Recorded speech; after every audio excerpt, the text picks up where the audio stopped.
Hi, new moms and dads. My name is Angela. I am also a new mom of an 8.5-month-old little boy named Anders, and I've been a child development specialist for the past 10 years.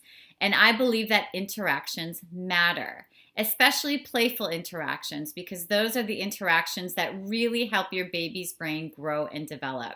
So I've created a series of videos to help you understand what's going on in your baby's brain and what's happening in their development at different stages, and also how you can interact playfully with your baby using different materials from home and some store-bought materials so that you can truly help your baby develop into the happy, healthy, confident little human being you want them to be. So let's get started.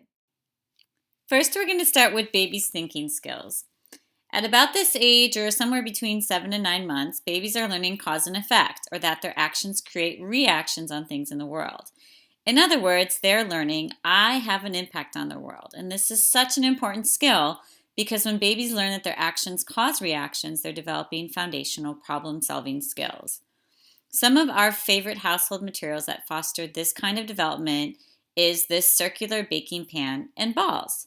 Baby Anders loves to pick up the circular pan and move it around and watch how he can make the balls move. This simple gesture is teaching him that his movements make balls roll, and that's a really important discovery for him. We also love these plastic cups. We play with them outside, in the bathtub, and in his play space, and Anders is all about these cups. He practices cause and effect by tapping them together to see what kind of sound they make. Realizing that his actions cause a sound is a super cool cause and effect moment for him.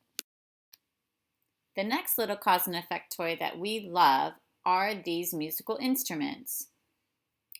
Anders loves to shake, grasp, and rattle these little music makers, and this teaches him that different movements cause different kinds of sounds. So those are some of our favorite cause and effect toys, but there are certainly many more on the market. At the bottom of this video, I will create a little list of some of our other favorites with a direct link. I will say that we don't buy the toys that have little gadgets or big lights or lots of sounds if you just touch them or move them slightly, because babies really need to learn through exploration and through experimentation, and those kinds of toys are just too limiting for babies.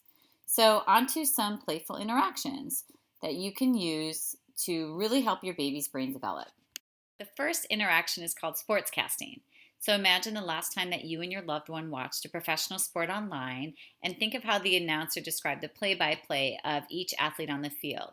So you're doing something similar with your baby. You're basically describing to him or her what he or she is doing. And this deepens their understanding of their abilities, but it also encourages them to explore more and deepens their learning and builds their brain. Tap, tap, tap, tap.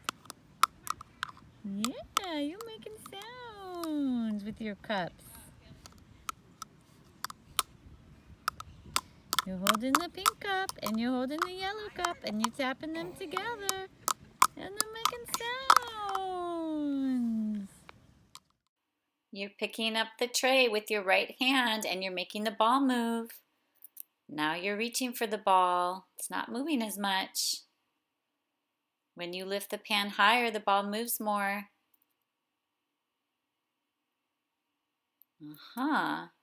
You're lifting the pan again.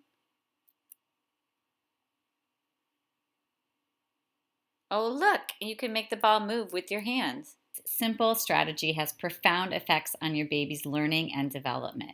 So I encourage you to repeat this kind of interaction as many times as you can. And although it may seem silly to you or you may feel like you're talking to yourself, I reassure you that this kind of interaction is very important for your baby's overall development and brain growth. The other strategy I want to talk about is just playing the game of peekaboo. So around the ages of 7 and 9 months, your baby's going to develop something called object permanence, or that's their ability to hold an image in their mind even if it's not right in front of them.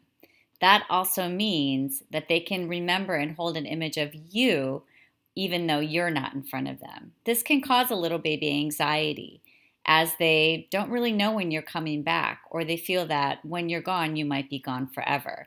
So games like peekaboo reassure them that even though things disappear from their sight, they reappear. And this is a really important developmental task for your young baby and something that you can have fun doing with them. Where's Mommy?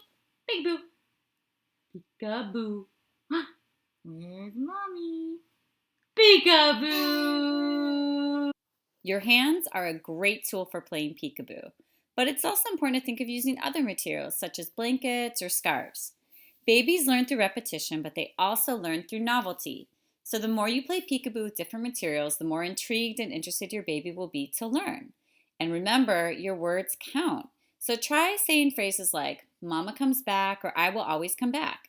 Your words, coupled with peekaboo game itself, will deepen your baby's understanding and hopefully their ability to cope with separation anxiety. Where's Mommy?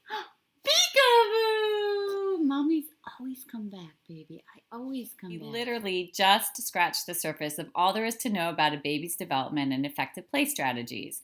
I'll be posting a video weekly, so stay tuned.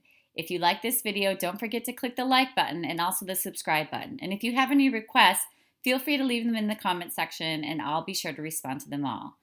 Remember, you know your baby best. You're doing a great job. So keep it up and we'll see you next week.